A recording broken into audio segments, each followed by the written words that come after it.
bên nhỉ?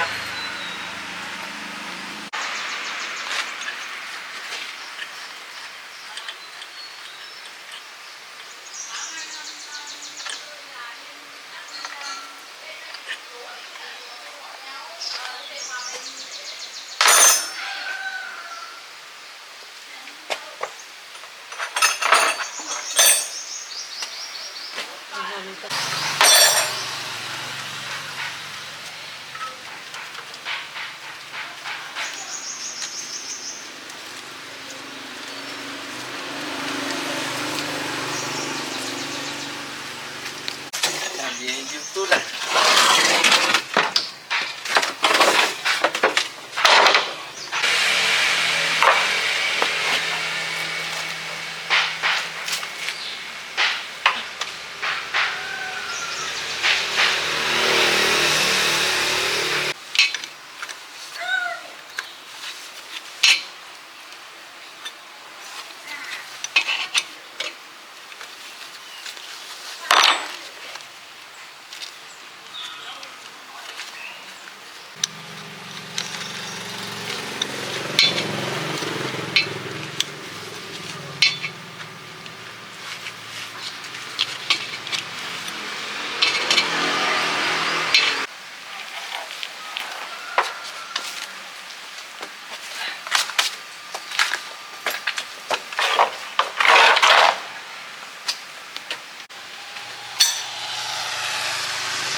Anh phải đứng ra chỗ khác đi ấy.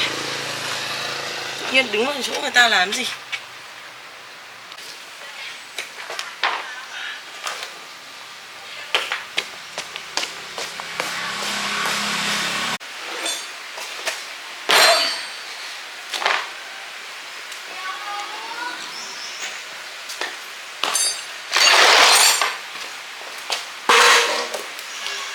Lấy cái ống sắt tròn này.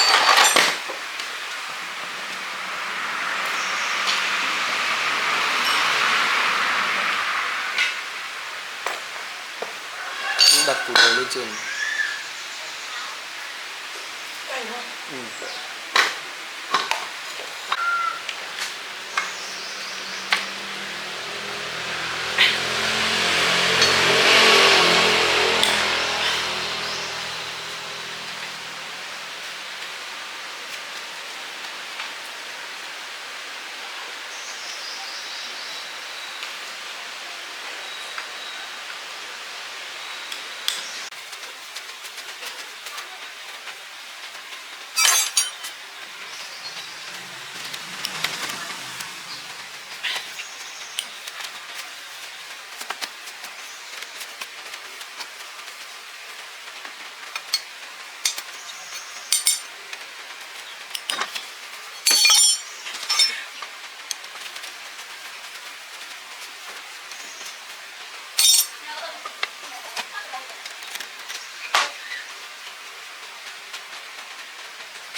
Đi thẳng lên.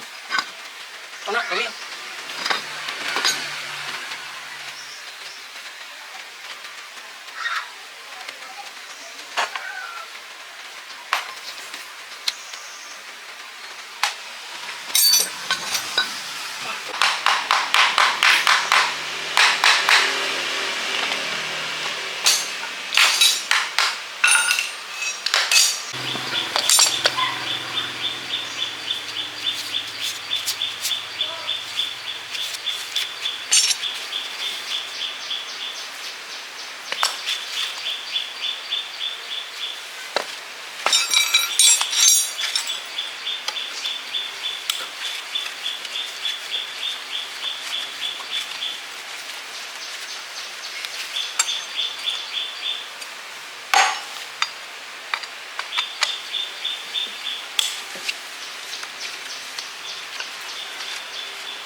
đập vào cái tai ấy.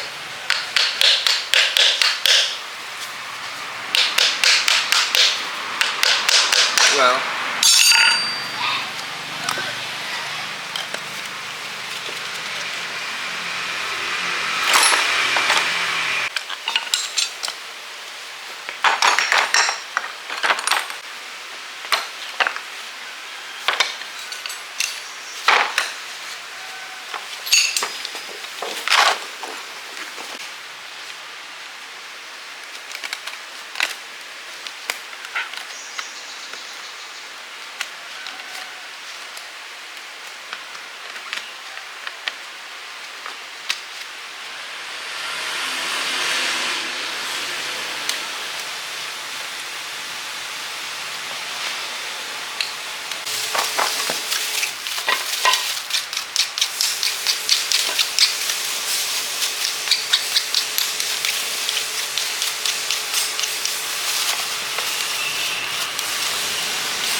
Cậy từ trong cậy ra.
Sao?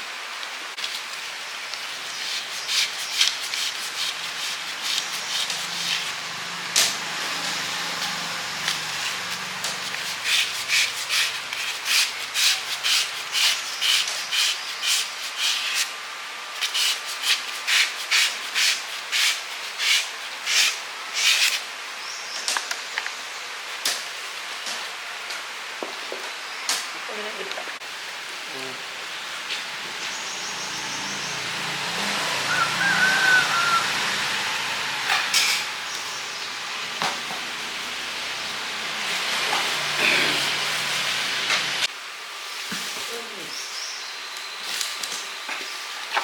Ấn xuống nữa.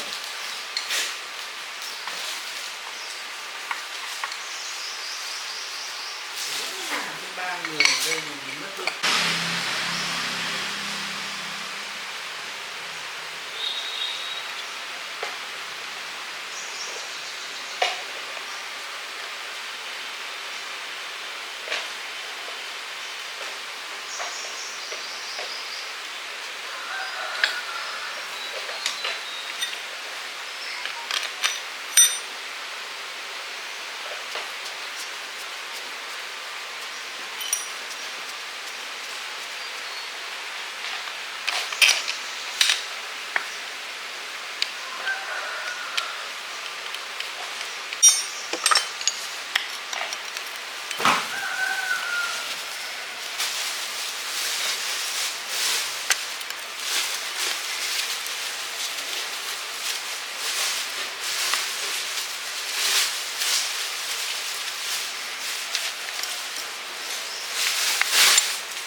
không? tay đấy, tay Đây đấy. không?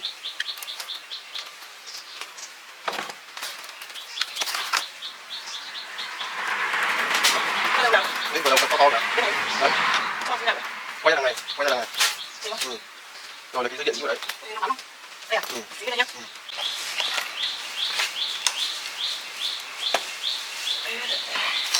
Ở đâu? Tai đấy, cái tai Đây đúng không?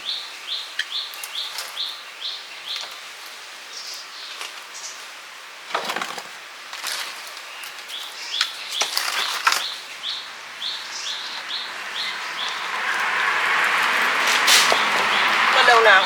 Đấy, vào đầu cọc to to kìa. Bên này chứ. Đấy, Xong rồi bên nào nữa? quay ra đằng này, quay ra đằng này. Đây đúng không? Rồi lấy cái dây điện dí vào đấy. Ui, nó bắn không? Đây à? Ừ. Dí bên đây nhá. Ừ. Dí bên đây à? Ừ. Sợ.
Quấn lên trên cả cái phần đầu. Đừng có kéo dài ra đến đâu quấn đến đấy. Dễ hơn đâu. Quấn lên trên đầu luôn.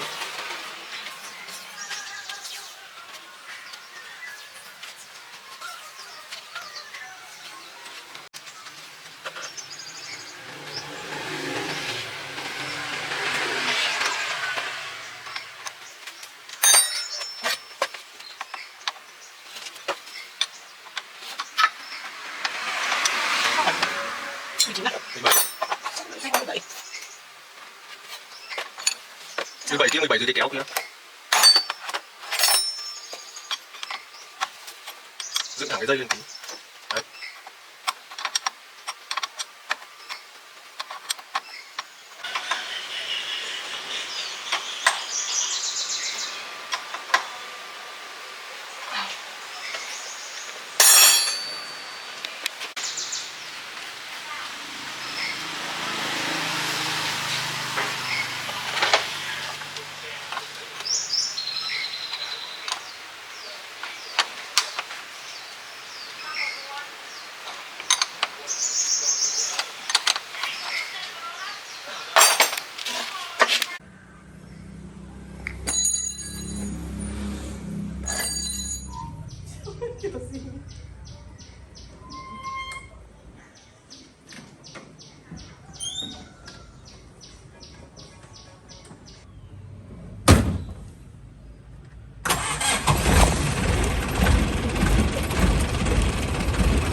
Đề lại cái nữa xong rồi ga đi xem nào.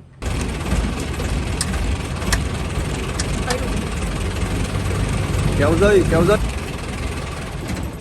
Đề lại cái nữa xong rồi ga đi.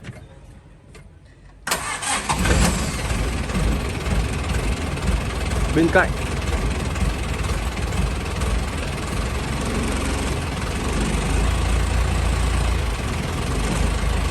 Ga lên nữa nào. Tắt đi, đề lại lần nữa nào.